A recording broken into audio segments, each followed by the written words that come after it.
Bienvenue dans cette nouvelle vidéo du Centre de formation de l'Ermitage qui est consacrée au magnétisme et le parallèle qui est fait avec l'histoire de l'exercice illégal de la médecine, pour voir justement comment ces deux éléments vont être plus ou moins compatibles dans l'histoire. On va voir tout ça en détail, et tout ça en détail avec les grandes dates législatives, et ça commence après la Révolution française. Avec la loi Le Chapelier, à partir de 1791, où la loi Le Chapelier va préciser qu'elle va anéantir toutes les espèces de corporations des citoyens du même État et profession. Là, c'est une véritable révolution, c'est-à-dire qu'il n'y a plus personne qui va pouvoir se dire « je suis médecin, je suis de tel notaire, je suis telle ou telle chose ». Tout ça, c'est fini. Donc c'est un grand bouleversement au moment de la Révolution où on essaye de balayer toutes les institutions qui existent. Alors ça va quand même rapidement se restructurer, parce qu'il faut attendre 1803, donc vous voyez pas longtemps après, pour qu'interviennent la première un peu institutionnalisation de l'autorité de la médecine. Pardon. Et on va vraiment spécifier à partir de ce moment-là que ne peut être que médecin quelqu'un qui a obtenu un diplôme de docteur ou de chirurgie décerné par l'une des 6 écoles de médecine du pays. Donc maintenant, voilà, on réencadre le statut de médecin. Il n'est pas médecin qui veut, voilà, parce qu'avant, tiens, j'ai envie d'être médecin, allez, je suis médecin. Non, maintenant, il va falloir, pour pouvoir prétendre à cette fonction-là, il va falloir prouver un diplôme. Et plus particulièrement, on va avoir deux types de médecine. Les médecins tels qu'on les connaît aujourd'hui, qui vont plutôt être réservés à une clientèle citadine et à une clientèle aisée. Il n'y a pas des milliers et des milliers de médecins comme aujourd'hui. Les médecins, voilà, il y avait 6 écoles qui formaient les médecins. Dans les écoles, on avait à peu près entre 100 et 200 personnes. Tous n'étaient pas médecins, entre les pharmaciens, donc voilà, c'était vraiment pas quelque chose qui était légion, et c'était une activité qui était très chère. Alors c'est pas facile, pour essayer d'arriver à mettre un peu des montants en euros comme on connaîtrait aujourd'hui, mais on peut se dire qu'une consultation, c'était entre 200 et 300 euros aujourd'hui, et il n'y avait pas de sécurité sociale, c'était pas, on n'allait pas vous rembourser comme ça la consultation. Donc c'est quand même encore réservé à une clientèle très aisée, et c'est pour ça que au début du 19e siècle, il n'y a pas encore de grands éléments contre les magnétiseurs ou contre toutes les médecines naturelles. De l'autre côté, on a les officiers de médecine. Les officiers de médecine, en gros, c'est pour qualifier, c'est des sous-médecins. Sous-médecins parce qu'ils ne vont pas faire les 4 années d'études de médecine après le bac, et ils vont par contre être cantonnés à une localisation géographique qui est dans le département. Et on va avoir un combat entre les deux éléments. Les médecins diront que leur science principale devra consister à reconnaître les cas où ils ne doivent pas agir. Donc c'est quand même pas mal, et on sent là quand même un mépris absolu des médecins contre les officiers de médecine. Et de l'autre côté, que ce soit les officiers de médecine ou un peu l'intelligentsia de l'époque, qui nous dit le médecin est malade de fièvre obstidionale. Il se vit entouré d'ennemis, rebouteurs, hostiers, sages-femmes, sœurs, prêtres, pharmaciens, officiers, qui s'installent de plus en plus en ville. Il n'est personne qui ne l'exploite, et ses confrères sont d'abord des concurrents. Donc on voit vraiment qu'il y a une grande dispute entre l'élite, les médecins, et en gros vraiment tous les autres qui sont des moins que rien. Donc c'est vraiment cette guerre-là qui va débuter au 19e siècle et qui va perdurer jusqu'à aujourd'hui, d'avoir quelqu'un qui sait, quelqu'un qui a le savoir, le pouvoir, et les autres. Et les autres, ils vont avoir une contravention, parce qu'arrive au début du 19e siècle, comme ça, d'un point de vue juridique, l'exercice illégal de la médecine. Une contravention de 1000 francs, qui à l'époque n'est pas forcément énorme, comparé aux frais d'inscription pour être un médecin, qui est de 1250 francs. Et il peut y avoir quand même, en cas de récidive, 6 mois de prison, ce qui peut quand même calmer un petit peu, parce que la prison au 19e siècle n'est pas forcément un endroit où on a envie d'aller. Et derrière tout ça, en fait, le vrai combat, c'est pas contre les magnétiseurs, c'est plutôt contre les charlatans et les escrocs.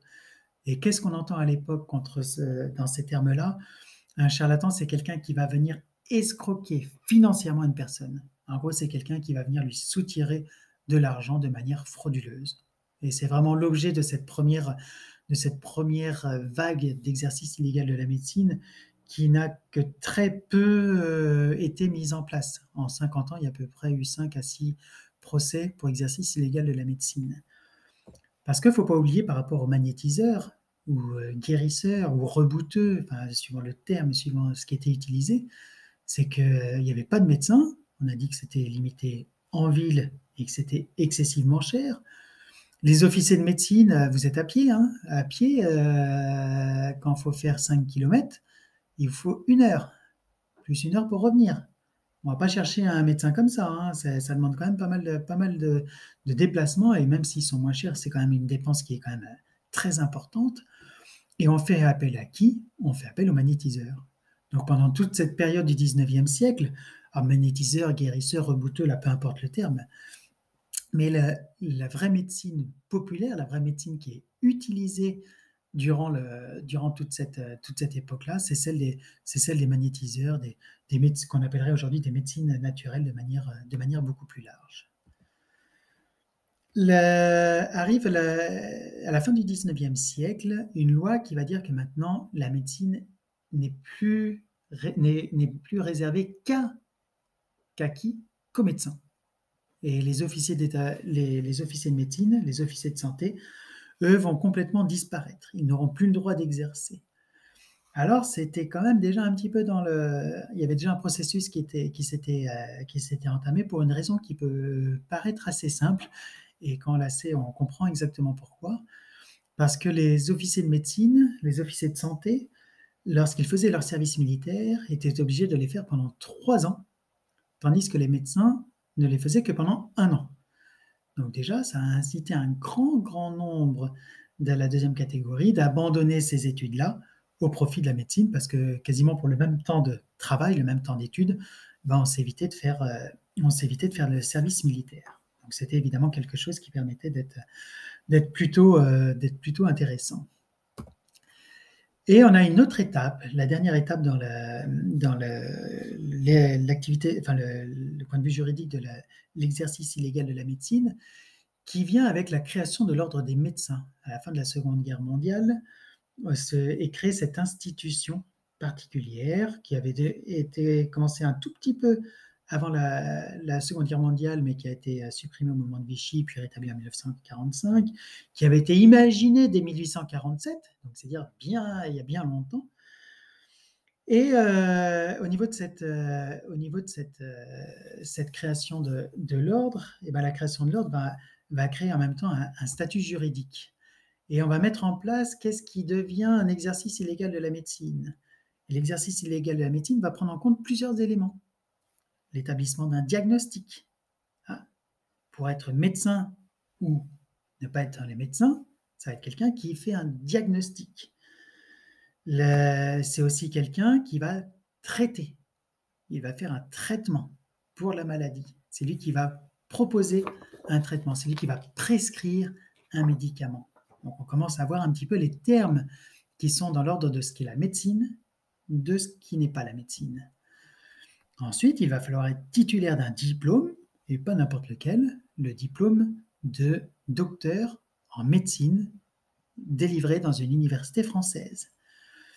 Et comme est créé l'ordre des médecins, il faut également être inscrit à l'ordre des médecins. C'est-à-dire que si vous êtes juste diplôme sans être inscrit à l'ordre des médecins, parce qu'il y a des médecins qui s'opposent à cette institution dont ils ne comprennent pas vraiment le rôle, ils peuvent être incriminés pour exercice illégal de la médecine parce qu'ils ne remplissent pas cette condition, parce que là, il faut remplir toutes les conditions. Et c'est évidemment ceux qui sortent des attributions que la loi lui confère. Et de manière plus globale, on va comparer au charlatanisme l'exercice de la médecine. Et le charlatanisme concerne les personnes qui proposent à des malades des remèdes illusoires ou insuffisamment éprouvés en les présentant comme salutaires ou sans danger. Donc c'est vraiment cet élément-là que les médecins cherchent à aller annihiler, à aller pousser, à aller enlever. Au contraire, pour aller vers la vraie médecine, un médecin qui est titulaire d'un diplôme, qui va établir un diagnostic et qui va traiter des maladies et qui va proposer des remèdes. On a alors après progressivement la constitution d'un délit. Il va falloir un délit qui est un délit intentionnel. C'est de manière volontaire que j'ai mis en place ces différents éléments-là. C'est-à-dire à travers l'accomplissement d'un acte médical. Donc ce qu'on vient de voir, quelqu'un qui va faire un diagnostic. Et c'est pour ça quand on fait du magnétisme, on fait très attention à pas aller se mettre dans ce vocabulaire-là. Lorsqu'on va faire un scan, par exemple, je vais dire « je ressens quelque chose » et on va montrer des zones assez larges. Ah, je ne suis pas en train de dire « là, au poumon, vous avez une bronchite, vous avez telle ou telle chose ». Non, ça, c'est un médecin. Le magnétiseur va dire « moi, je sens quelque chose à ce niveau-là ». Et vous voyez, là, on a une différence. Et au moment du traitement, on n'est pas non plus là pour dire bah, « tiens, monsieur, madame, il va vous falloir du paracétamol, il va vous falloir tel ou tel médecin, tel ou tel médicament ». Non, pas du tout. Ça, c'est un acte médical. Ensuite, le défaut de qualité. Bah, vous n'êtes pas médecin et vous n'êtes pas inscrit à l'ordre des médecins. Et enfin, on a aussi la prise en compte d'une habitude ou d'une direction suivie. C'est-à-dire que ce n'est pas quelque chose que vous faites de manière exceptionnelle. Tiens, bah, une fois dans votre vie, j'ai pas fait attention et j'ai dit à la personne que non, le paracétamol, là, c'était peut-être pas le plus adapté. Ou là, je fais un traitement. Là, c'est de manière récurrente. Et on va voir que c'est aussi de manière écrite.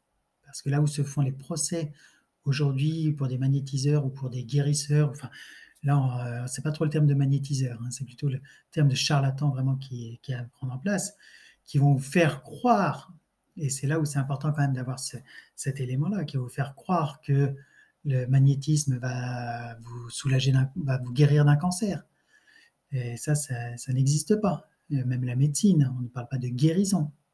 Donc c'est des choses qui sont importantes. C'est des gens qui vont prendre l'ordonnance de votre médecin et qui vont rayer les médicaments. Non, il n'y a que le médecin qui va pouvoir faire ça. Il n'y a que le médecin qui va pouvoir vous dire non, là sur ce médicament, bah, continuez à en prendre, là au contraire, arrêtez. Il n'y a que lui qui va le faire. Vous n'êtes pas habilité pour faire cette chose-là. Et le statut évidemment le statut du médecin, parce que ça va être différent que vous soyez un non-médecin. Et là, si vous êtes un magnétiseur, un radiesthésiste, et là, vous allez pouvoir évidemment être concerné par ces éléments-là. Mais on n'est pas dans la même logique, parce que vous n'êtes pas, normalement, vous ne pouvez pas le faire de quelqu'un qui est médecin. Il y a un médecin qui va outrepasser ses fonctions, qui va vous dire, tiens, prenez ce médicament miraculeux et vous verrez que tout ira pour le mieux dans le meilleur des mondes. Donc le statut va, en fonction de la personne qui fait ces délits, ne va pas entraîner la même chose qu'il soit médecin ou non médecin. Enfin, les sanctions, parce que c'est intéressant de voir un peu ce qu'il en est au niveau financier, au niveau pénal, sur un exercice illégal de la médecine, c'est-à-dire le fait de faire de la médecine de manière illégale. C'est-à-dire qu'il y a des magnétiseurs qui ont eu des procès pour l'exercice de la médecine, et puis ils sont arrivés le jour de leur procès, et le jour de leur procès, ils sont arrivés avec 100, 200, 300 clients qu'ils avaient guéris, qui sont là, qui arrivaient même avec des attestations, qui leur disaient « mais regardez, là j'étais malade, le médecin ne savait pas quoi faire, j'ai été voir monsieur Dupont, mon magnétiseur qui est là, présent devant vous, et depuis que je l'ai vu, bah, j'ai plus mal. Preuve à l'appui, ils vont venir avec des radios, ils vont venir avec des analyses. Et que dit la justice à ce niveau-là? La justice dit « non mais on ne remet pas en cause le fait que vous soyez soigné, le fait que vous ne soyez plus malade. Ça, vous avez appliqué une médecine qu'on qualifie aujourd'hui de médecine naturelle. Donc là-dessus, on ne remet pas du tout en cause cet élément-là. Mais par contre, vous avez appliqué cette médecine, alors que vous n'étiez pas médecin. Et c'est ça qu'on va remettre en cause. Et c'est ça aujourd'hui que la jurisprudence, pardon, que pas la jurisprudence, les juristes remettent en cause dans cet exercice illégal de la médecine. Alors, les sanctions maximales sont aujourd'hui de 2 ans de prison et de 30 000 euros d'amende. Et lorsqu'on va être médecin, un professionnel de santé, on peut avoir aussi une interdiction d'exercer. Et si on répète une nouvelle fois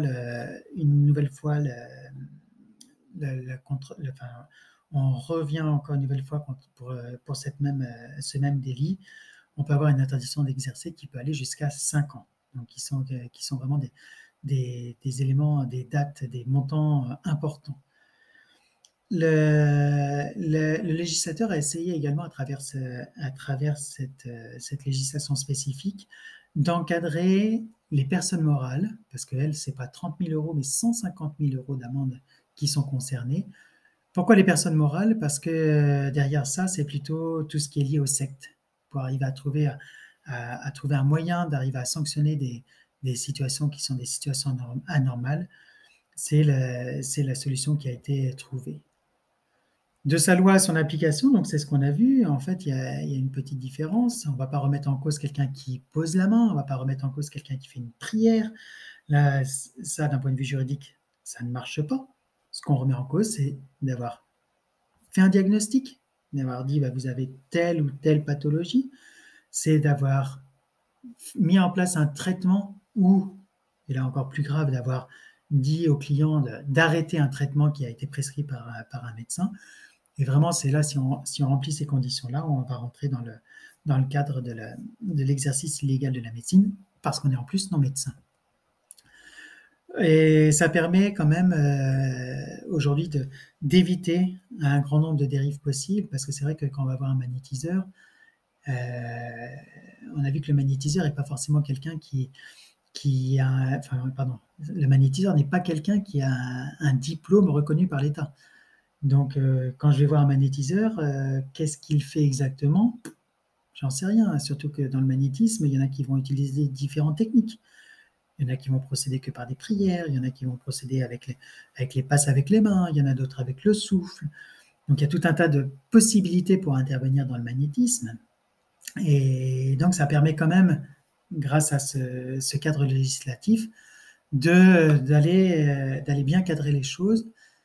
Mais dans un autre sens, ça permet aussi de beaucoup réduire un petit peu les possibilités, de dire que en gros, et c'est de plus en plus ce qui est un peu en train de ressortir au niveau de jurisprudence, c'est que il y a vraiment les vrais médecins et puis il y a tous les autres. Et on a vraiment l'impression aujourd'hui de revenir dans cette situation entre médecine et officier de santé, entre médecine et ostéopathe, entre médecine et naturopathe, entre médecine et médecine naturelle, d'arriver un petit peu sur cette dichotomie incompatible, alors que il y a une ouverture qui est possible.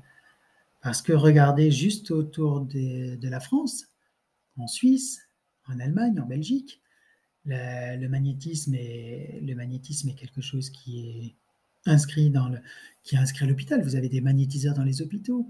Le magnétisme est remboursé pas forcément par la sécurité sociale, mais plutôt par les complémentaires santé. Et vous avez aussi, depuis quelques années, au niveau de l'Europe, c'est depuis 1997, une ouverture vers plus vers une complémentarité de disciplines au service du bien-être de la personne. L'Europe nous dit l'important d'assurer aux patients une liberté de choix thérapeutique aussi large que possible, en leur garantissant le plus haut niveau de sécurité. Et évidemment, là, c'est quelque chose qui reste important. Donc voilà ce panorama de l'histoire de l'exercice illégal de la médecine, qui permet de bien comprendre pourquoi ça s'est mis en place, pourquoi c'est vrai qu'aujourd'hui un médecin peut être assez farouchement opposé au magnétiseur, parce que un médecin, il passe 8, 10 ans d'études après le bac pour être médecin. Il connaît tous les muscles, le nom de tous les muscles, tous les nerfs, tous les os. Et il connaît toutes les pathologies, il a une connaissance vraiment académique, vraiment très large, vraiment complète, plus les médicaments, enfin, il connaît vraiment un nombre de choses considérables. Tandis qu'à côté de lui, le magnétiseur peut ne rien y connaître. Un magnétiseur n'est pas obligé de connaître le nom des os, le nom des muscles. Enfin, c'est pas une obligation. Le magnétiseur, on a vraiment cette image-là du magnétiseur au fin fond de sa campagne, qui ne sait même pas lire et écrire et qui arrive à couper le feu. Et ça, la médecine aujourd'hui est quand même incapable d'arriver à le faire. Et par un prodige, d'arriver à faire des choses que même la plus grande des sciences ne sait pas faire. Et comment est-ce que je peux reconnaître, moi, qui ai fait 8 ans d'études, quelqu'un qui ne sait même pas lire et écrire, et qui va faire des choses qui sont mieux que moi? Et donc, on comprend dans cette logique de supériorité qui est vraiment typique, typique de ce qui est ressorti en France après la Révolution française, et notamment à travers l'organisation de la société suivant Napoléon Ier. Vraiment d'arriver à hiérarchiser les choses, d'avoir des gens qui savent et les autres qui ne savent pas, d'avoir des gens qui sont au-dessus et les gens qui sont en dessous. Et donc, vraiment cloisonner les choses et pour dire, moi, j'ai une compétence et toi qui n'as pas cette compétence scientifique, tu n'as pas cette compétence pratique. Et ça commence un petit peu à s'ouvrir et c'est ça qui est pas mal, c'est-à-dire que c'est pas non pas l'un contre l'autre, mais c'est au contraire plutôt une complémentarité. C'est tiens, je vais aller voir mon médecin, il va me faire un diagnostic, il va me dire ce que j'ai exactement, je vais aller faire des radios, des scanners, je vais aller faire différents examens, il va me prescrire des médicaments.